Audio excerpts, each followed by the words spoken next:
Okay, what we've got here is our first basic design. What we did is a tube tent design with a couple of modifications with this particular type of material, and I believe with just a few adjustments on the design we could really maximize this and not have to worry about condensation, and even with a piece of mosquito netting not have to worry about bugs. But this is what we've done. We've found our fallen tree, or our tree that has been pressed down because another tree fell on top of it. We have established 2 anchor points, one on, or actually 3 anchor points, one on the tip where my puppy is right now.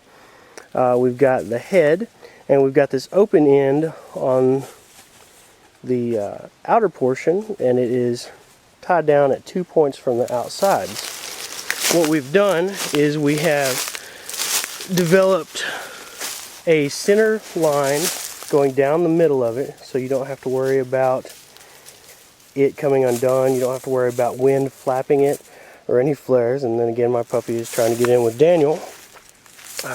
We have ran 2 cords down the center, and you can see Daniel right there. And what we're doing with that is we're just keeping the actual material off of the sleeper, and it's well ventilated with the opening at the end, the opening at this end. We don't have to worry about condensation.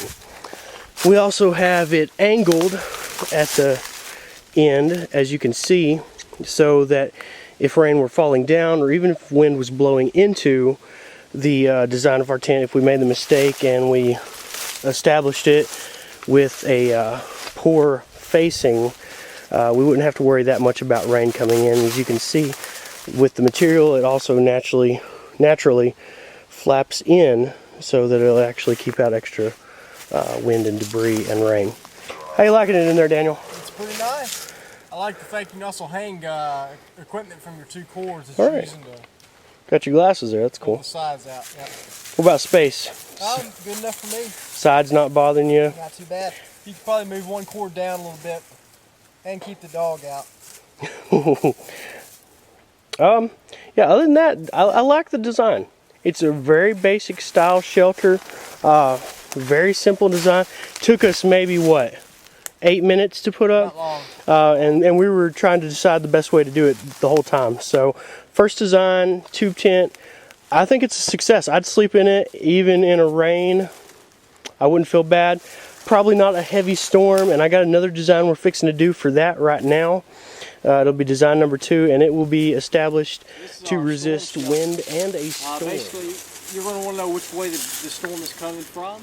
In this case, our storm would be coming from this direction, heading this way. To build this shelter, we start with our second pitch point on each side, tied to a tree, followed by what would be our 3rd hitch point.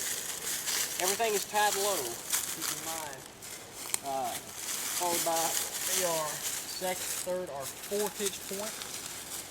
Then lastly, we've tied our 1st and our 5th to the same tree, to the same point, both tied low. And so you have a slope, so when the storm comes overhead, it rains, all that water should slope right off in this direction. One thing I wanted to show you is that you could possibly fit 2 people in here side by side. You have just that much room. It is snug, but once again, it's open, so it shouldn't be too bad. Another point we wanted to make is the difference between paracord and the cheaper nylon or cotton cord. We've used a little bit of both on here, and you can definitely tell if you zoom in on the cord that cotton cord frays and snags really easy. Paracord won't do that. Another good thing about paracord is you can light and melt the ends of it where it won't fray. You can't do that with the cotton cord. Okay, if you notice too, we need to make a point here with this particular piece with our test shelter. The back angle should be set down a little bit further so that when we have our shelter completed, our awning point, which is this point right here, should hang at least 4 to 6 inches out from our floor point right there. That way the rain runoff won't come back into the tent. But you notice we couldn't do that because we didn't have a lower point right here on our back point. If this point had been maybe 4 inches lower, we could have secured it down a little bit further. Had enough room, more than enough room for 2 people. But as it is for a single shelter, you consider this stuff only weighs about half a pound total. It's more than enough room. And you'll see Lily is definitely giving it her sniff of approval. She is ready to make camp. Another thing I want to point out is I've done this shelter several times before, and it's always been really good. It's kept me really dry. It's been extremely secure. But one thing has kept me awake. I've always done it with tarps, and just that noise from the tarp shaking with the wind. We aren't getting that at all with this. We've had several gusts of wind hit the back of it, and it's just really deflecting the wind perfectly. I'm extremely comfortable. The noise is minimal at most. I mean, it'd be no more than a small fan in your bedroom. It's perfect. I love it. The material is lighter. It's better. Okay, and this we have what Daniel's wanting to call is the turtle. I think it'd be more similar to like a sling design. What we've done here is we've arched a young sapling and we've secured it down. You can either do this, you can do this one of 2 ways. We just tied it to a neighboring tree, if you'll note right there. Another way you could do this is you could actually bend it over, and you could actually run a rope from the top point back to the base of the tree, and it would keep that same bent shape. You just have to secure it again with probably another anchor line. We've actually, and I'll step to the side and show you the angle, we've got this angled so that rain would not come in. You can see we've got that design. And we've also got this fly over across the top, like so, to show you that rain won't get up in there either. Like that. And we've got Daniel. He's just chilling out in here, vegging. Show you we've got plenty of room in this particular design. Say hi to the boys and girls, Daniel. Hey, y'all. And Daniel's got really comfy, really cozy. Enough for 1 person. And a dog. Potentially. Oh, look at that. Lily's back. She's our camper dog. Checking out Daniel's boots there. And we'd actually probably squeeze 2 people in there if we needed to. If there was a rain or something coming, I'm pretty sure we could fit 2 people in there comfortably, don't you think? Oh yeah. It'd be yeah, we could do it. There you do. I'm about to crawl in there and we're going to find out. But you notice we have everything secured.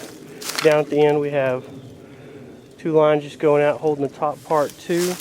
We've made sure that the bottom piece is also secure but yet shorter than the top.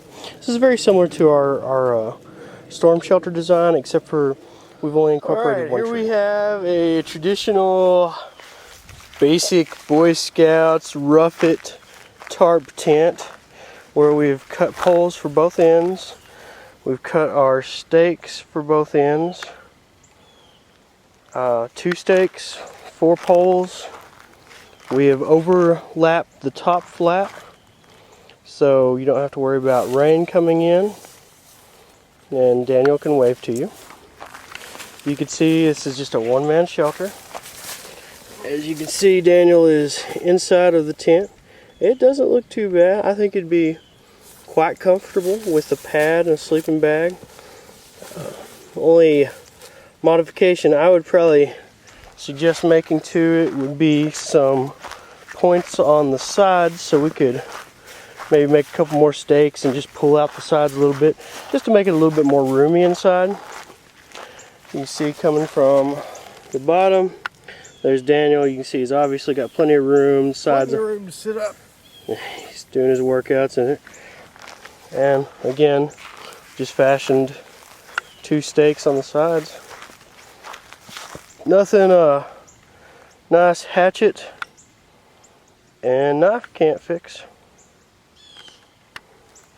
And this would just be something you would use if you were in the middle of an area that doesn't have any woods and you just wanted to maybe camp out on the peak of some hill or something like that. You like it, Daniel? I like it.